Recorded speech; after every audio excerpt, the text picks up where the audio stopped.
Hello प्यारे बच्चों, स्वागत है आप सभी का हमारे चैनल रेडियंट स्टडी में। बच्चों, आज हम करने जा रहे हैं कक्षा 7वीं की विज्ञान विषय की वर्कशीट संख्या 10 को, जो कि है 4 नवंबर 2020 की। बच्चों, आज हम जो इसमें पढ़ेंगे वो पढ़ेंगे प्रकाश संश्लेषण के बारे में, कि अपने पौधों में प्रकाश संश्लेषण की जो क्रिया है वो कैसे होती है और पौधे भोजन कैसे बनाते हैं। तो बच्चों, ये सब स्वपोषण के अंदर आता है। तो स्वपोषण किसे कहते हैं? पोषण की विधि जिसमें जीव अपना भोजन स्वयं तैयार करता है उसे स्वपोषण कहते हैं। उदाहरण के लिए हरे पादप या पौधे स्वपोषण करते हैं, परंतु वो ऐसा किस तरह करते हैं यही हम इसमें जानेंगे। तो मनुष्य जो है वो स्वपोषण नहीं करता है, परपोषण करता है। जैसे मनुष्य क्या करता है, खुद नहीं बनाता है खाना। मनुष्य जो है पेड़ पौधों से खाना लेता है, उस खाने को फिर वो पका के खाता है। तो बच्चों, लेकिन पौधे क्या करते हैं? स्वपोषण करते हैं। तो बच्चों, यहाँ पर से समझते हैं, पत्तियां पादप की खाद्य फैक्ट्रियां होती हैं। जो ये पत्तियां हैं यही पादप की क्या है? खाद्य फैक्ट्रियां हैं। तो पादपों में खाद्य का निर्माण पत्तियों में ही होता है। तो ठीक बच्चों, यहाँ पे होता है। तो पत्तियों में एक हरा वर्णक होता है जिसे क्लोरोफिल कहते हैं। तो बच्चों, इसमें जो पत्तियों में जो हरा रंग होता है ना, वो क्लोरोफिल की वजह से होता है। ये सूर्य के प्रकाश की ऊर्जा का संग्रहण करने में पत्ती की सहायता करता है। तो जो सूर्य से जो ऊर्जा आती है इसको इसमें संग्रहित करता है। वह प्रक्रिया जिसके द्वारा हरे पादप क्लोरोफिल की सहायता से सूर्य के प्रकाश की उपस्थिति में कार्बन डाइऑक्साइड और जल से भोजन तैयार करते हैं, प्रकाश संश्लेषण कहलाता है। तो बच्चों, क्या क्या जरूरत पड़ रही है पादप है उसको भोजन बनाने के लिए?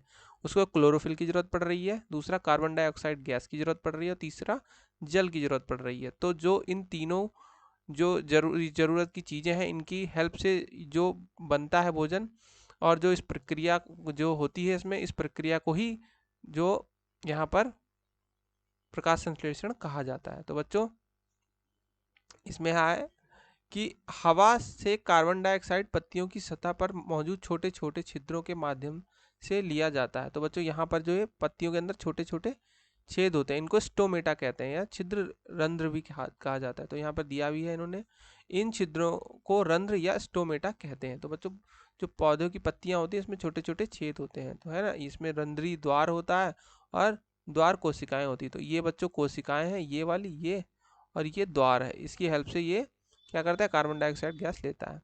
तो इसमें क्या होता है बच्चों, और जल एवं खनिज वाहिकाओं द्वारा पत्तियों तक पहुंचाए जाते हैं। तो बच्चों, यहाँ से क्या करता है, ये जो ये है वाहिका इसके अंदर होती है, यहाँ से जमीन से ये पत्तियों तक जाता है, जो नली के समान पादप में फैली होती है। तो बच्चों, इसके अंदर भी जैसे इंसानों के अंदर नसें फैली होती हैं, वैसे ही इसके अंदर भी नलियां होती हैं। ठीक। तो पत्तियों द्वारा और ऊर्जा संग्रह की जाती है तथा पादप में खाद्य रूप में संचित हो जाती है। अतः सूर्य सभी जीवित जीवों के लिए ऊर्जा का अंतिम स्रोत है। तो बच्चों, इस यहाँ पर अब हमने समझ लिया है कैसे हो रहा है। इसके बाद इसके कुछ सवाल हैं, उनका उत्तर देते हैं। तो सबसे पहले क्वेश्चन नंबर 1 है, प्रकाश संश्लेषण किसे कहते हैं? तो बच्चों, जो ये वाला क्वेश्चन है इसका आंसर पूरा का पूरा ये लिखना है हमें, ठीक है।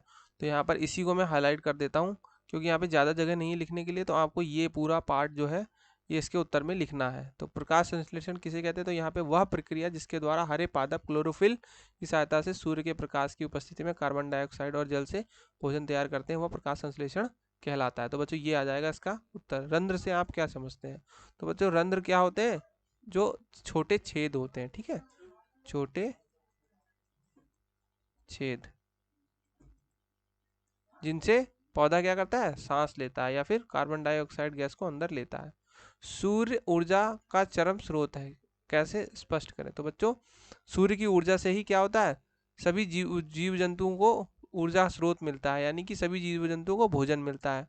क्योंकि जो सूर्य है, सूर्य की ऊर्जा से ही पौधा भोजन बनाते हैं, और इन्हीं पौधों के भोजन से बाकी सभी जीव जिंदा रहते हैं। यानी कि जैसे इंसान हो गया, वो भी पौधों से भोजन लेता है। जो जानवर होते हैं जो हरी हरी पत्तियां खाते हैं, वो भी इन्हीं से भोजन लेते हैं। उसके बाद उन जानवरों को और जानवर खाते हैं। तो इस प्रकार क्या है, सूर्य की ऊर्जा से ही पौधों में स्वपोषण की क्षमता होती है, और उसके बाद सभी जीव उसी ऊर्जा से अपना जीवन चलाते हैं। तो यहाँ पे हम यहाँ पे लिख सकते हैं कि सूर्य की ऊर्जा जो होती है उससे भोजन बनाने में पौधों को मदद मिलती है। तो बच्चों, हमने यहाँ पे लिख लिया कि सूर्य की ऊर्जा से पादप भोजन बनाते हैं, जिससे सभी जीव जीवित रहते हैं। ठीक है बच्चों। तो पत्तियां पादप की खाद्य क्या होती हैं? फैक्ट्रियां होती हैं। बच्चों, यहाँ पे भी दिया है, ये लिखना है हमें यहाँ पे। ठीक, तो यहाँ पे लिख देते हैं बच्चों, फैक्ट्रियां क्यों होती है बच्चों? क्योंकि यहीं क्या होता है? भोजन बनता है पौधों का। तो बच्चों इस तरीके से आपकी वर्कशीट कंप्लीट हो गई है। आपको ये वीडियो कैसा लगा हमें कमेंट सेक्शन में कमेंट करके ज़रूर बताइएगा। अगर आपको वीडियो पसंद आया हो तो इसे अपने फ्रेंड्स के साथ शेयर कीजिए, वीडियो को लाइक और चैनल को सब्सक्राइब करना मत भूलिएगा। मिलते हैं अगले वीडियो में एक नई वर्कशीट के साथ, तब तक के लिए धन्यवाद।